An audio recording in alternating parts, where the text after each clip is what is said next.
Hey guys, welcome back to another episode of Sister Sister, a podcast for spiritual baddies, and we are your hosts, Ellen and Maya, and we're going to tell you about today's episode.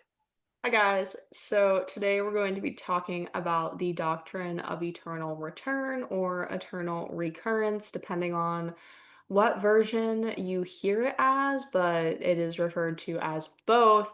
And this comes from a lovely German philosopher. And we are going to preface this episode with the fact that we have the phonetic pronunciations for a lot of things in this document. However, please bear with us because we are not native German speakers and we will be doing our best. We also have kind of a large audience in Germany, so they're probably going to laugh at us, but it's okay. We are going to And do our if we butcher this, we're so sorry in we do advance. apologize in advance. We are going to try our best. I also do recognize that R's are rolled. I cannot roll my R's. I'm not going to attempt to. So please forgive me. I'm really banking on my one semester of German from middle school for this. So, So yeah. we're not even gonna like beat around the bush at all. We're gonna get right into what the doctrine of eternal return is, or the doctrine of eternal recurrence. You'll probably hear us just refer to it as the doctrine of eternal return. We also are going to give you a lot of history on this philosopher in this episode, just because it is relevant, as well as the context of the Nazi Party taking his philosophy out of context and using it as propaganda, because it is relevant to this episode. Gulp. So, this philosophy comes from Friedrich Wilhelm Nietzsche in his book, The Gay Science. He is said to have had an epiphany regarding this while he was on one of his hikes in the Swiss Alps. This is what he wrote. What if someday or night a demon were to steal into your loneliest loneliness and say to you, this life as you now live and have lived it, you will have to live once again and innumerable times again. And there will be nothing new in it, but every pain and every joy and every thought and sigh and everything unspeakably small or great in your life must return to you, all in the same succession and sequence. Even the spider and this moonlight between the trees, and even this moment and I myself, the eternal hourglass of existence is turned upside down again and again, and you with it, speck of dust. Nietzsche then follows this up with a challenge where he writes, the question in each and everything, do you want this again and innumerable times again, would lie on your actions as the heaviest weight, or how well disposed would you have to become to yourself and to life to long for nothing more fervently than for this ultimate eternal confirmation and seal. And then, lastly, in this portion of his book, Nietzsche questions, would you not throw yourself down and gnash your teeth and curse the demon who spoke thus? Or have you once experienced a tremendous moment when you would have answered him, you are a god, and never have I heard anything more divine? So, that is the doctrine of eternal return. Everything that you do in this life is destined to monotonously occur in every lifetime after on repeat for all of eternity. Interesting. Pretty heavy shit. So, who was Friedrich Nietzsche? From the Internet Encyclopedia of Philosophy. Nietzsche was a German philosopher, essayist, and cultural critic. His writings on truth, morality, language, aesthetics, cultural theory, history, and nihilism, power, consciousness, and the meaning of existence have exerted an enormous influence on Western philosophy and intellectual history. I do want to just say, I feel like his work of nihilism is probably his most notable and the most common thing people have heard of. So, if you aren't familiar with this doctrine of eternal return, it actually came prior to his deep dive into nihilism, that book was released after this volume where this is mentioned. This was volume 4 of the Gay Science, which then had a additional one released after his nihilism philosophy started. So just to give you a little bit idea where this falls on his timeline, which we will talk about more in a few moments. So, his early life. Nietzsche was born on October 15th, 1844, to the son of Karl Ludwig and Franziska Nietzsche. Karl Ludwig Nietzsche was a Lutheran minister in the small Prussian town of Rücken near Leipzig. When young Friedrich was not quite 5, his father died of a brain hemorrhage, leaving Franziska, Friedrich, and a 3-year-old daughter, Elizabeth, and an infant son. Friedrich's brother died unexpectedly shortly thereafter, and the legend says that fulfilling Friedrich's dream, foretelling of the tragedy. These events left him, while young, the only male in a household that included his mother, sister, and paternal grandmother, and an aunt, although Friedrich drew upon the paternal guidance of Franziska's father. Upon the loss of Karl Ludwig, the family took up the residence in relatively urban setting of Naumburg, Saxony. Friedrich gained admittance to the prestigious Schlupfort where he received Prussia's finest preparatory education in the humanities, theology, and classical languages. Outside of school, Nietzsche founded a literary and creative society with classmates including Paul Deussen, who was later to become a prominent scholar of Sanskrit and Indic studies. In addition, Nietzsche played piano, composed music, and read the works of Emerson and the poet Friedrich Hölderlin, who was relatively unknown at the time.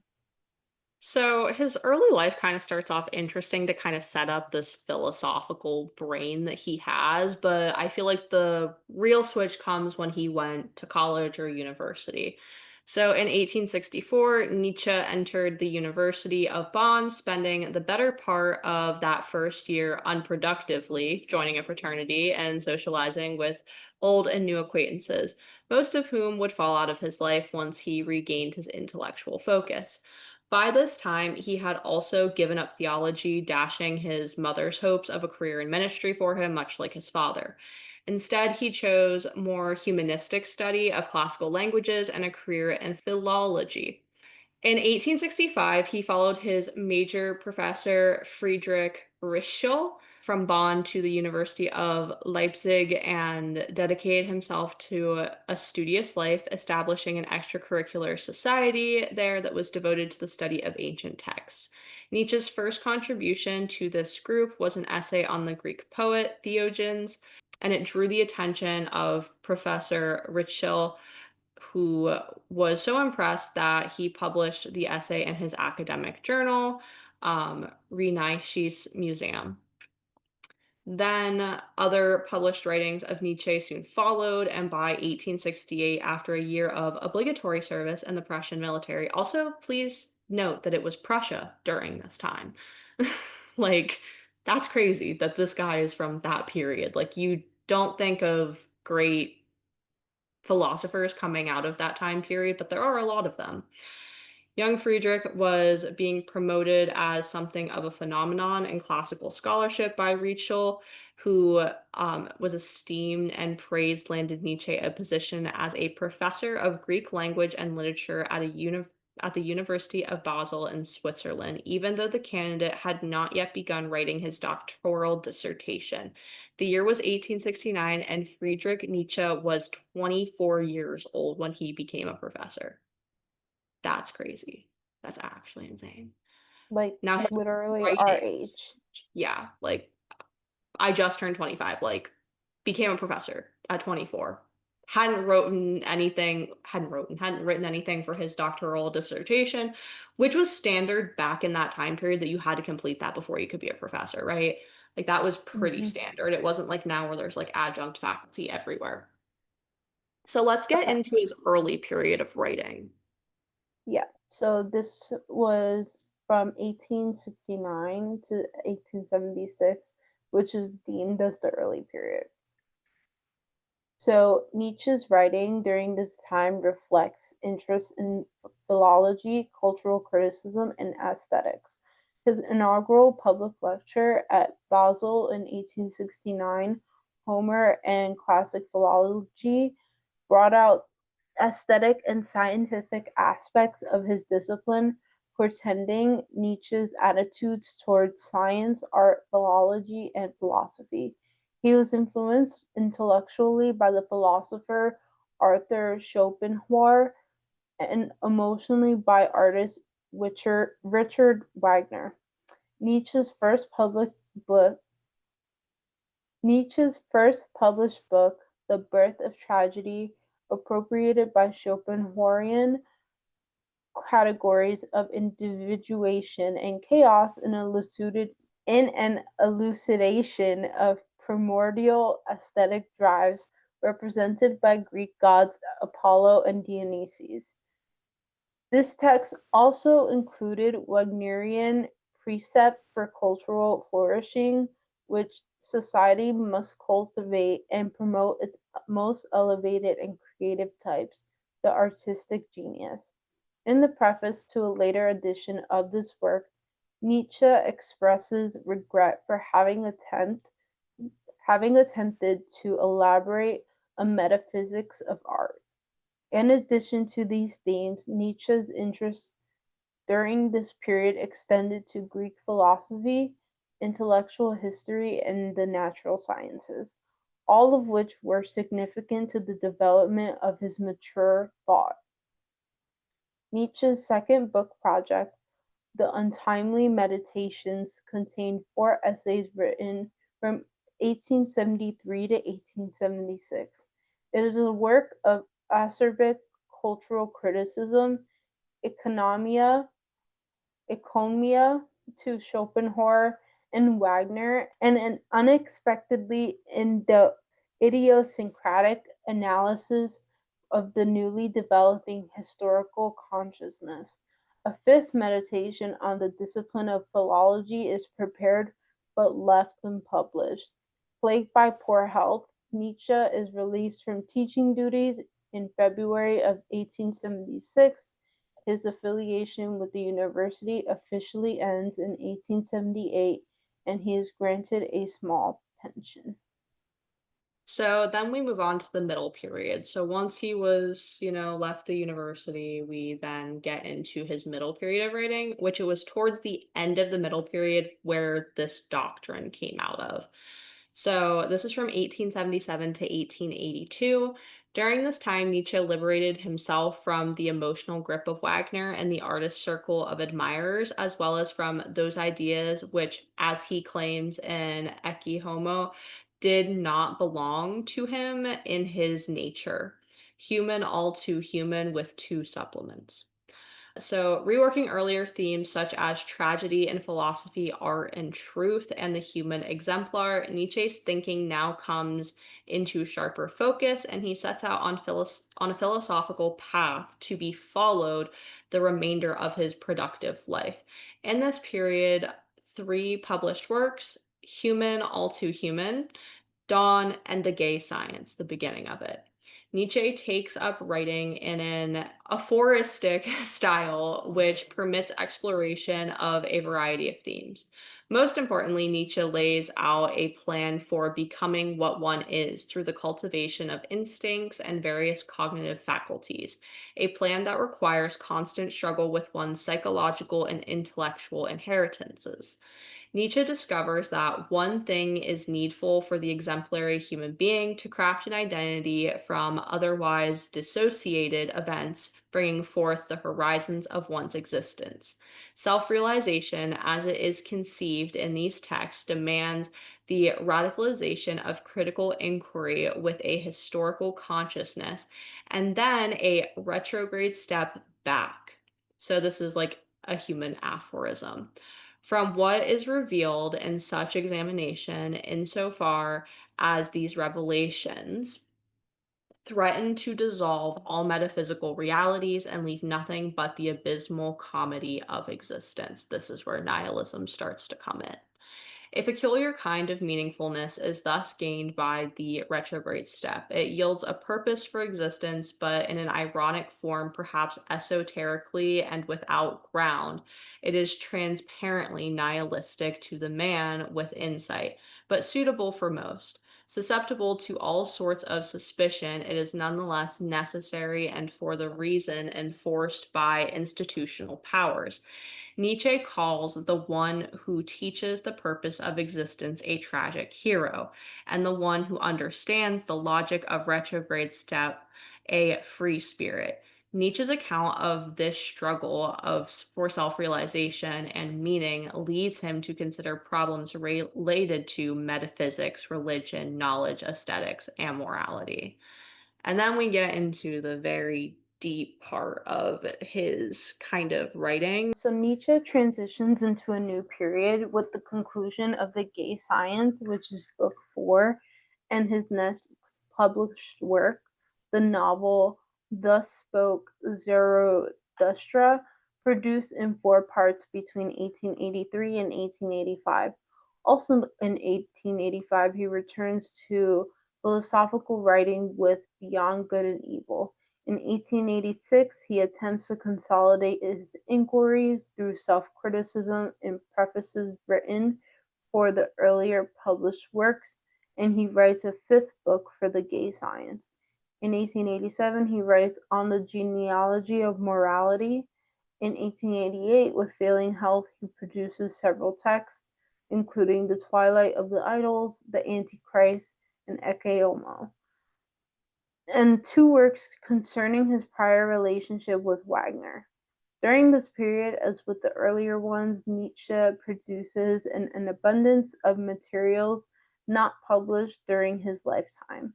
These works constitute what is referred to as Nietzsche's necklace. For years, this material has been published piecemeal in Germany, translated to English in various collections.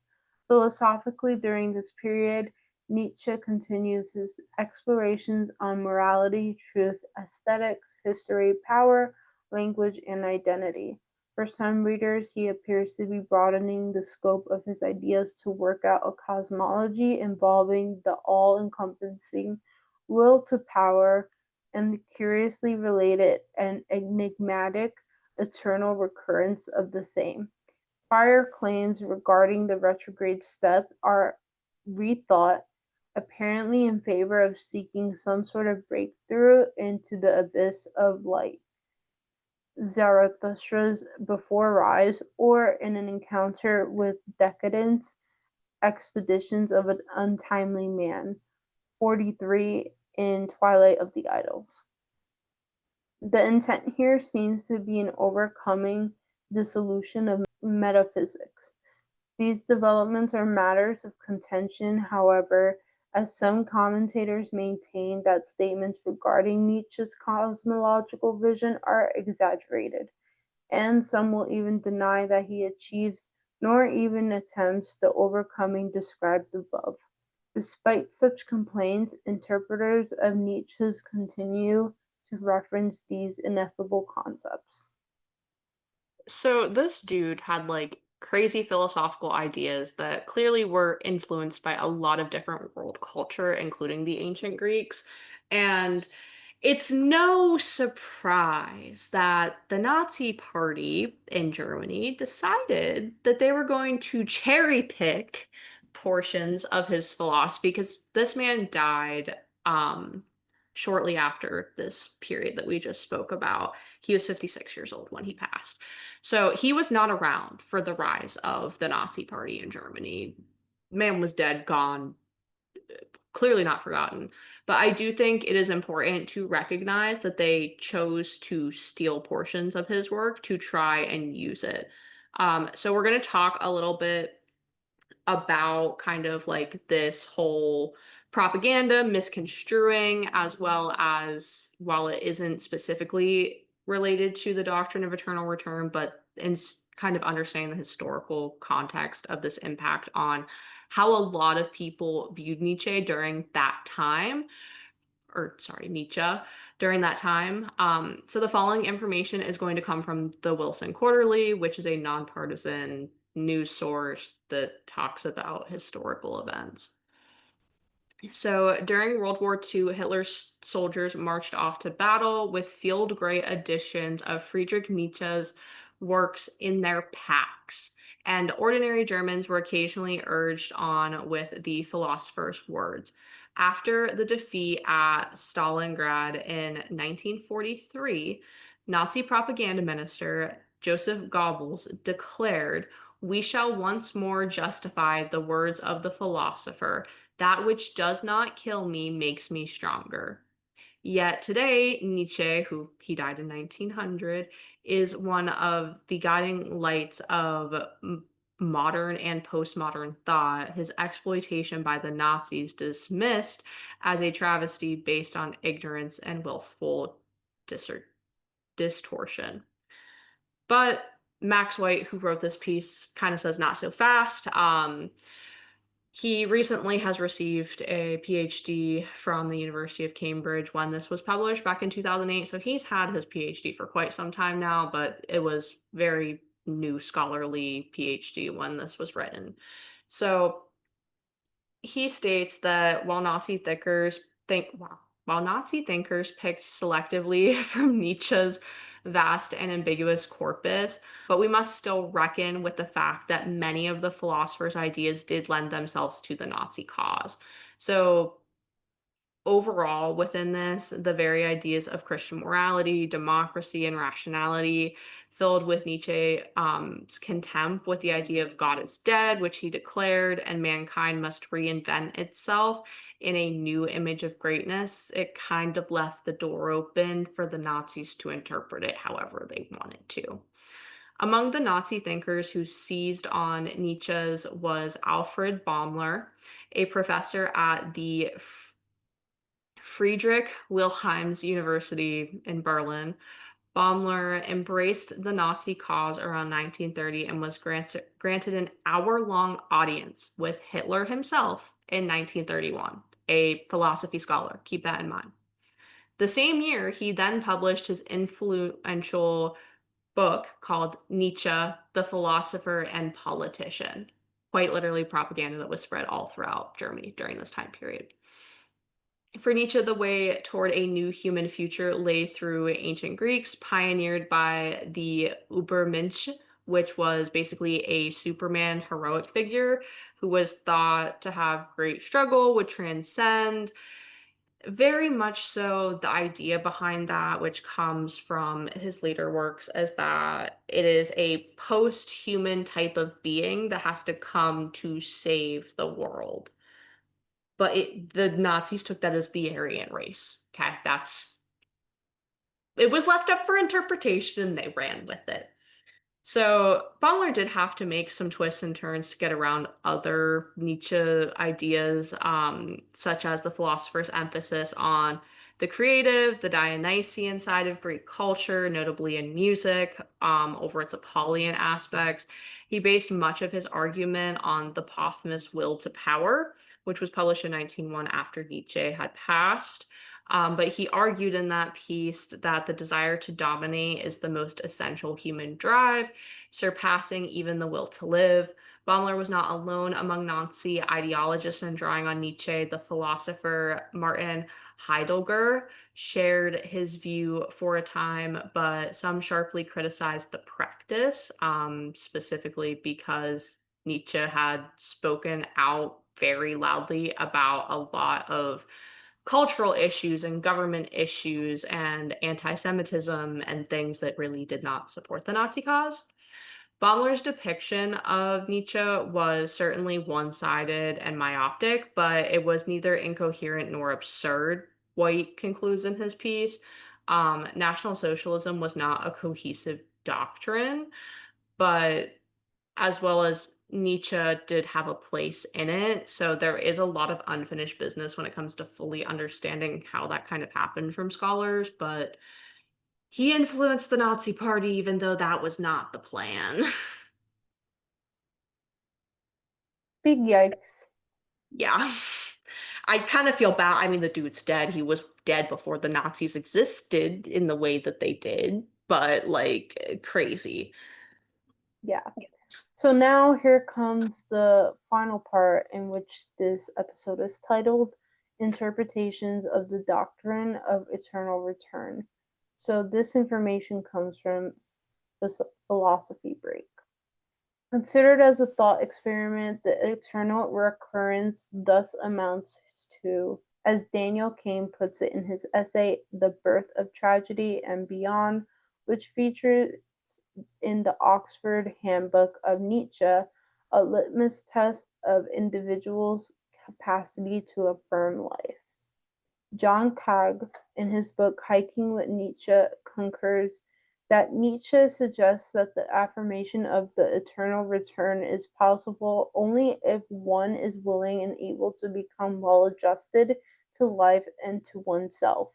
The specter of infinite monotony was for Nietzsche the abiding impetus to assume absolute responsibility.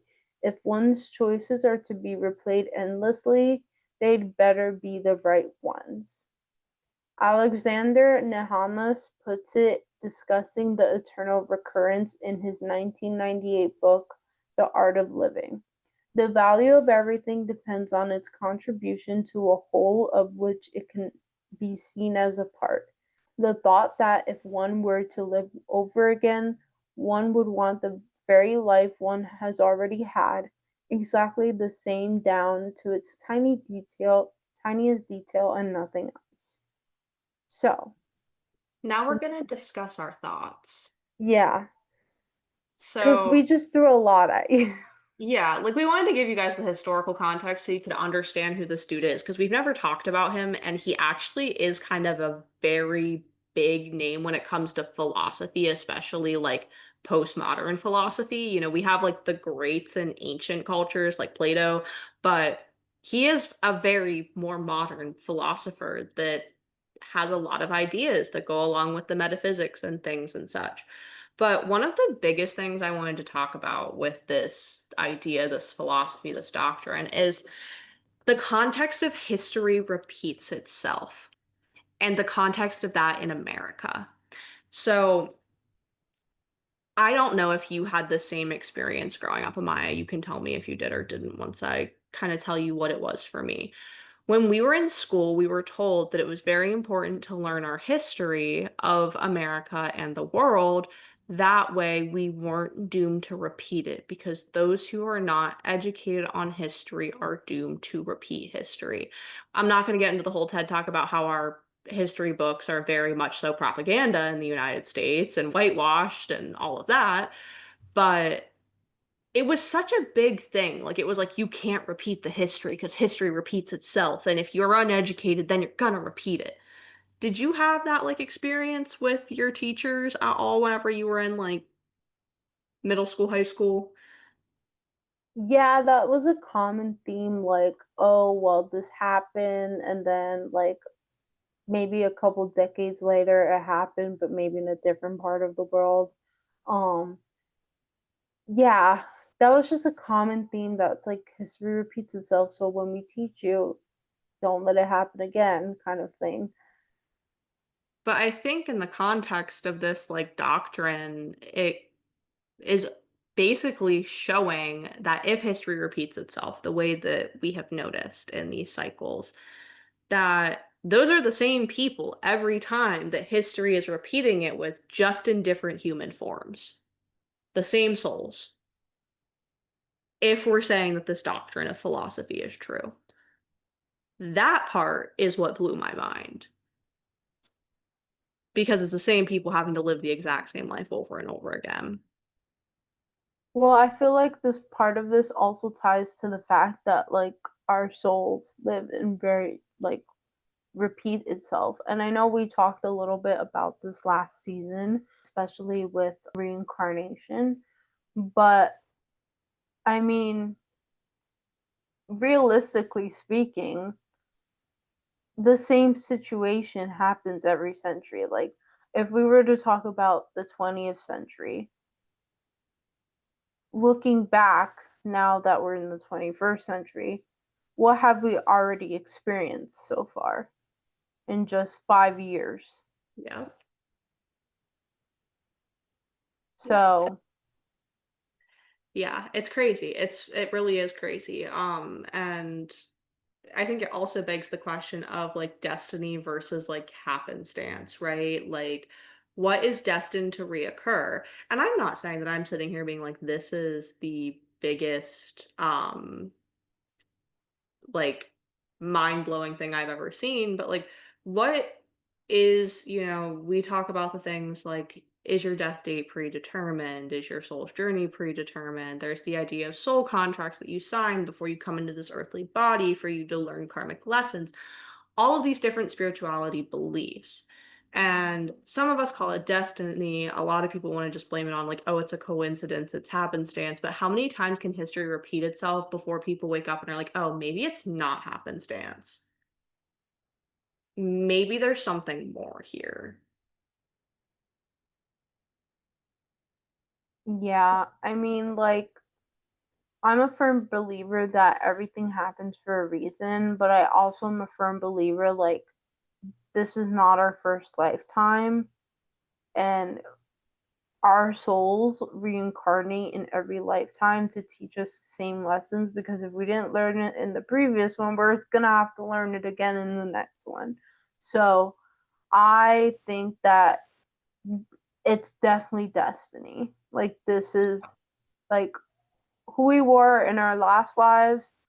Yes, we'll be that same person in the next life, but it's a matter if we learn to end the cycle and learn the lesson and then take it into the next life. Yeah, absolutely. Like I fully agree with you there on that point. It also kind of begs the question about free will, though, this doctrine specifically, because if everything is going to happen exactly as it's going to, regardless, in a monotonous loop, one, are you going to be aware of the monotonous loop? Is your soul ever going to become aware of the monotonous loop?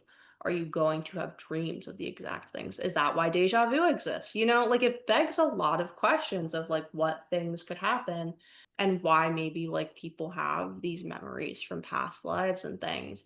But I think it also gives way for the nihilistic thought process of like, well, I'm destined to repeat this anyways. Why bother trying to be a better person? I'm just going to enjoy myself. It's very Right. interesting to like kind of think about it. Something that I know we have talked about on here is the ideas of Buddhism and kind of their Dharma cycle, as well as Hinduism and their cycle with karma and moving like up and down on like the type of being that you are, where for Buddhism, it's more of like a rebirth where you're trying to like become better and better and better in every life to be enlightened. And Hinduism, it's like, well, if you were really good in this life, you're going to move up. But if you're really bad in the next life, then you're going to move back down. And then it's like, this constant up and down cycle um, of reincarnation based on your karma from the past life. And it makes me wonder if Nietzsche had a like knowing of Buddhism and Hinduism at all and kind of that system because a lot of people, whenever they read this, they're like, oh, well, it wouldn't make someone be a better person. But if you're destined to repeat everything exactly as it happened in this life, wouldn't you want to try and be better? Wouldn't you want to try and do things better? Yeah. No, that totally makes sense. But I definitely wonder if he had any like, because I didn't find anything when I researched it, any idea of like what Buddhism and Hinduism was, because he does reference Greek mythology a lot in his works, but that's kind of my final food for thought is, based on this doctrine, does it make people better or worse? Well, as you can see, it made the Nazis worse. I mean, it wasn't this doctrine specifically. They cherry picked heavily from his They work. sure did.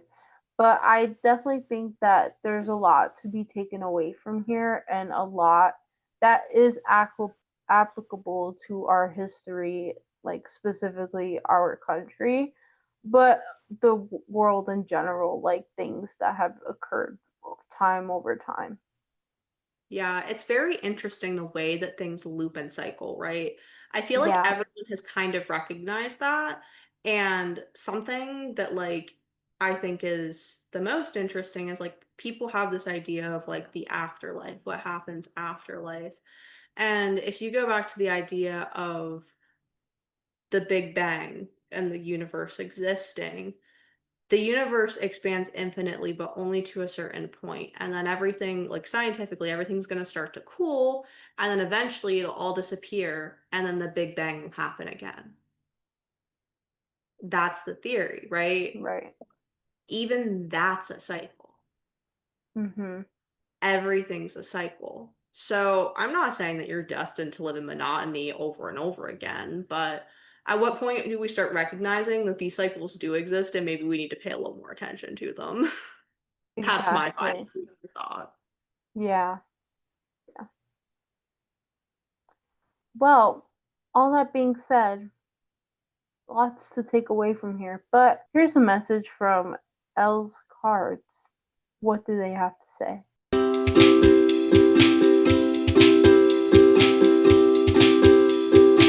What do we need to know? Spirit. Oh, oh, oh, the lovers.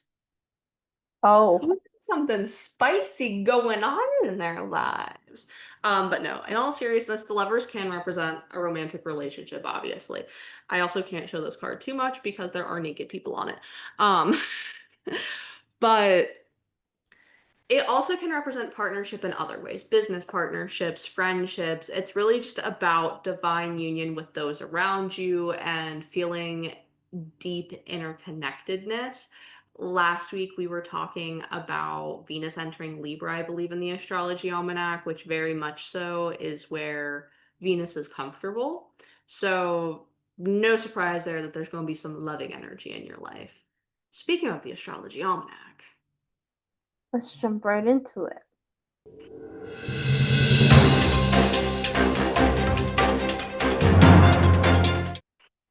today, the Sun in Libra will square with Jupiter in Cancer. You may feel the need to be lazy and relax. If you get time today, take a break and enjoy the day. Then on Tuesday, the 21st, we have a new moon in Libra, which can be a great time for expanding relationships or entering new commitments and partnerships. Then on the 22nd, Neptune will re enter Pisces, which will give you another chance to work on your intuition and connect with your more spiritual self. The sun will also enter Scorpio on the 22nd, which will increase intensity when it comes to your passions. You'll find it easier to come back from feeling defeated and work out of willpower over the next month. Interesting. Tea. Willpower. I love how the tarot time flowed right into this. It always does. It It always really does. always does. Always aligned. Always love that for you guys. You better tell us the tea on your love life, though. That's all I'm saying, and we Leave want it to down know. below. Let us know. We're rooting for you. But thank you all for tuning into another episode of Sister Sister. We appreciate you all for the follows, like, comment, share, the whole 9 yards. If you're new here, be sure to subscribe to our YouTube channel and hit the bell button to be notified when the next episode drops. You can also listen to us on Apple Podcasts and Spotify. I haven't done this for the last 2 episodes because you guys should know. But if you don't know, now you know. We love you. Thank you for tuning in, and we'll see you next time. Bye, Bye. guys.